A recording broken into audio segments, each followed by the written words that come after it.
Olá, tudo bem? Vamos continuar com as nossas aulas aqui, discutindo um pouco mais sobre agricultura de precisão.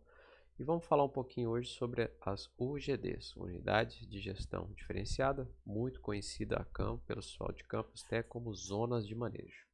São unidades ou regiões dentro de um talhão, de uma propriedade, que apresentam características similares, características estáveis. Vamos dar exemplo dessas características estáveis. Então, nós podemos ter o relevo, uma característica estável, teor de argila, silt, areia, também é uma característica estável, porque ela não vai variar ao longo dos anos. Os mapas de produtividade é uma característica estável. O mapa de NDVI, esses são os principais que nós podemos utilizar na confecção de zona de manejo. Podemos utilizar também, caso tenhamos a condutividade elétrica do solo, também como uma variável estável. Tá? E esses mapas, principalmente os de produtividade, eles devem ser de vários anos. A gente entende que nós precisamos ter mapas de 3 a 4 safras para entender o comportamento da variabilidade temporal e, a partir daí, conseguir juntar esses dados e formar essas zonas de manejo. Existem vários softwares, vários métodos para fazer isso. Muitas das vezes o mapa de argila representa bem as variações ao longo dos anos e poderia ser definido por ele. Muitas das vezes a gente usa métodos da estatística multivariada, como formação de grupos e diferentes métodos. Existem softwares que fazem isso e utilizamos dessa forma também. Então, as zonas de manejo são regiões que apresentam as mesmas características ou potenciais de respostas relevantes para uma parte, uma região da propriedade agrícola. E é interessante que nós separamos essas áreas, essas zonas de manejo, essas UTDs, em no mínimo 3 características, em 3 partes. Zonas de alta, zonas de média e zonas de baixa produtividade. Nós temos pelo menos 3 faixas de tratamentos nessas zonas de manejo. Às vezes é possível que a gente tenha só duas, alta e baixa, média e alta, então é possível, mas normalmente a gente consegue às vezes separar em 3 regiões de tratamento. Essas UGDs, são regiões delimitadas com a mínima variabilidade ao longo do tempo e que apresentam um potencial de resposta. Então nós utilizamos os dados de vários anos, de várias safras, que possuem diversas características similares e elas vão gerar para nós no final um padrão de resposta, um padrão de tratamento. Dentro das unidades de gestão é quase como se nós estivéssemos fazendo uma taxa fixa, porque entende-se que elas apresentam as mesmas características e devem receber o mesmo tratamento dentro daquela região. A gente passa lá de fazer uma grade regular para amostragem e começa a fazer a amostragem apenas por zonas, e isso permite para nós reduzir muito o custo da análise de solo, dessa parte que é um custo considerável hoje, o custo do laboratório de amostragem e da análise de solo. E com isso também nós podemos utilizar as zonas de manejo para até traçar novos talhões ou fazer o planejamento da nossa propriedade, um novo dimensionamento desses talhões em função dessas zonas. Dependendo do tamanho dessas zonas, do tamanho da propriedade, eu posso ter um talhão que representa um talhão de alta, um outro talhão que é um talhão de baixa. Então, eu posso utilizar as UGD também para fazer um planejamento dos meus talhões dentro da minha propriedade. Então, o uso das UGDs vem crescendo, porque ao longo do tempo é um processo resultante já de 4, 5 anos de agricultura de precisão na propriedade, a gente consegue começar a reduzir custos, principalmente o custo da amostragem. Então, por exemplo, vamos dar um exemplo aqui, a gente vai ter pelo menos dados de produtividade do ano 1, do ano 2, do ano 3. Nós vamos ter a parte do teor de argila do solo, que é uma das características que mais afetam para nós. Tem se utilizado também da análise de fertilidade apenas a matéria orgânica. Deixar muito bem claro aqui que a parte de fertilidade nós não utilizamos para fazer zonas de manejo, para fazer unidade de gestão diferenciada.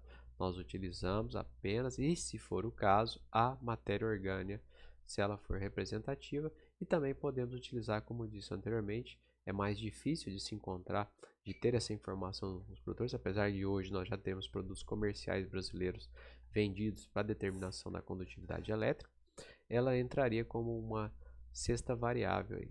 É muito comum nas nossas regiões produtoras aqui, principalmente Dourados, nós temos os produtores fazendo soja verão e milho inverno, então em 3 anos eu vou ter 6 mapas de produtividade. E lembrar que o milho expressa muito melhor para nós as regiões do que a soja. Então é preferível que a gente tenha nesses mapas de produtividade um mapa de uma gramínea. Preferencialmente aí o milho ele é um bom representativo para nós.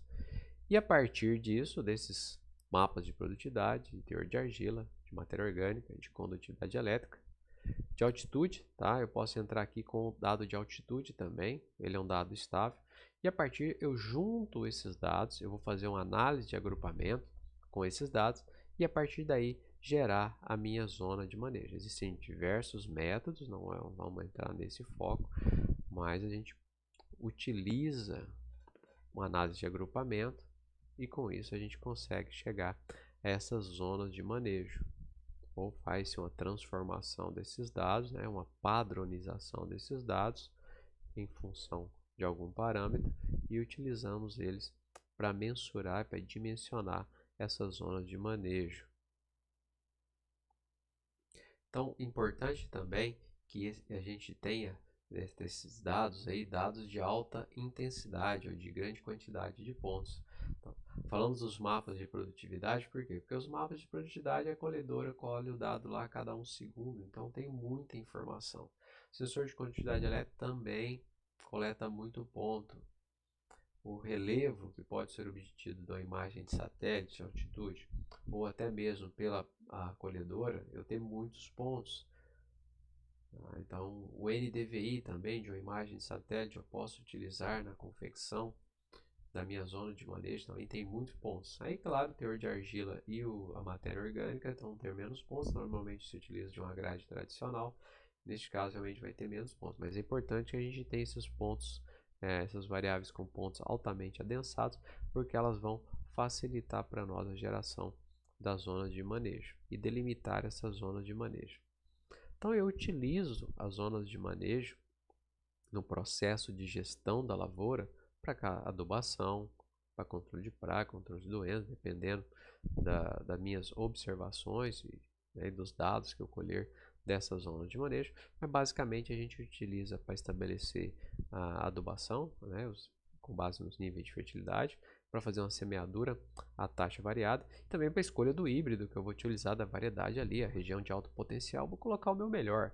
Na zona de baixa eu vou colocar um de média, lá de baixo custo e média produtividade, né? Não vou investir muito na área de baixa, vou investir muito na área de alta produtividade, porque é ela que vai me dar o meu retorno. Então nós temos vários exemplos que mostram justamente, né, a utilização do relevo, a utilização da condutividade elétrica e a utilização do NDVI para uma geração de zona de manejo, onde eu não tenho um mapa de produtividade. Então eu não tenho um mapa de produtividade, mas com a imagem satélite gratuita eu consigo obter o meu NDVI. O NDVI se correlaciona muito bem com a produtividade, então eu posso utilizá-lo na geração de uma zona de manejo. Importante que eu tenha um atributo de solo, além da elevação, a argila seria extremamente importante aí no processo. Tá? Outros exemplos mais simples, onde eu tenho uma amostra de solo, mais um mapa de produtividade, isso pode ser utilizado num sistema de gestão, aplicando uma dose única dentro da UGD. Então veja, eu preciso ter um equipamento de taxa variável? Não, se eu tiver condições de delimitar 3 zonas de manejo dentro da minha propriedade, eu vou regular minha máquina 3 vezes. Então isso é um processo. Eu posso utilizar a amostragem de solo, mapa de índice de vegetação e fazer uma aplicação à taxa variável com base nesses mapas.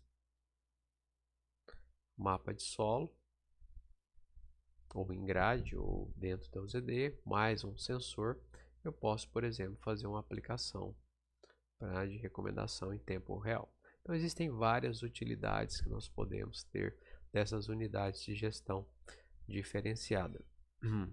São importantes, a gente entende que ela é o processo final da agricultura de precisão, então precisa lá de 4, 5 anos já para eu conhecer essas UGDs. A obtenção dela a gente faz normalmente desenhando elas manualmente, mas após um processo de análise dos dados, como eu disse, que pode ser uma normalização pela média ou pelo desvio padrão. Esse é o comum, normalmente a gente padroniza, por exemplo, a produtividade em torno da média, tá? E aí eu vou ter áreas de alta, média e baixa produtividade. Quando eu faço essa normalização em torno da média, eu posso utilizar o coeficiente de variação como um parâmetro também para utilização. E análise de agrupamentos, como eu disse, é uma das mais utilizadas, a análise de cluster, para nós determinarmos essa zona de manejo com os mapas de produtividade, mais os mapas de produtividade normalizada, mais o mapa de coeficiente de variação, e assim sucessivamente a gente faz a junção de vários tipos de mapas para gerar essa zona de manejo. A gente ainda pode utilizar uma análise de componentes principais lá da multivariada, a gente utiliza para identificar qual que é a principal variável que está afetando aí, e a partir dela utilizar ela como um parâmetro dentro da geração da UGD. Então esse é um método importante para nós, essa parte de agrupamento. É os que mais têm sido utilizados. O pessoal tem trabalhado também com outro método aí, o método de caminhos, tá? Os semins como um dos modelos. Normalmente a gente usa uma análise de agrupamento por similaridade no software, distância euclidiana, e até a lógica fuzzy também tem sido utilizado por alguns grupos de pesquisas como um método para elaboração dessa zona de manejo. A gente tem utilizado aqui a campo um software americano, o MZA, Manejo de Zonas Analítico, que faz análise de agrupamento para a geração das nossas zonas de manejo. A gente utiliza ele, faz o processamento no QGIS, depois joga os dados com todas as nossas variáveis estáveis, ele gera essas zonas e a partir daí a gente volta o dado para o QGIS e traça as zonas de manejo manualmente. Então a gente delimita essas zonas em função dos agrupamentos. E normalmente a gente faz essa delimitação de zona 1 em 3 classes, pelo menos, alta, média e baixa.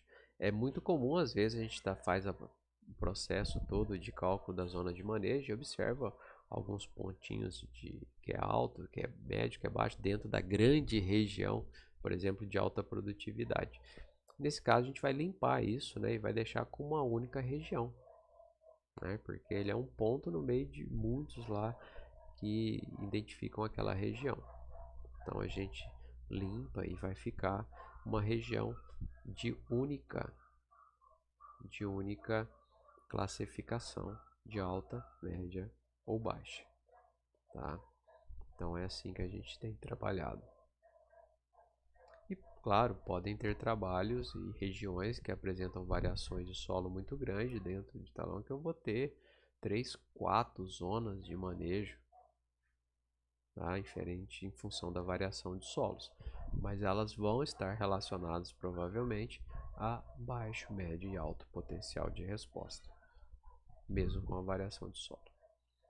Então as UGDs é um processo final da agricultura de precisão. Eu preciso de vários anos para entender esse processo e a partir daí estabelecer a gestão da propriedade por zonas de manejo, tá? E é importante, eu acho que para fins de custo e também de conhecimento e trabalho da propriedade, o processo final, a partir de 4, 5 anos, seja a geração dessas zonas de manejo. tá? Que nós tínhamos que comentar sobre essas UGDs, era isso. Aproveitem o material, assistam a aula com slide, façam esse exercício, leiam o material de apoio, tá? Espero vocês na próxima aula. Até a próxima.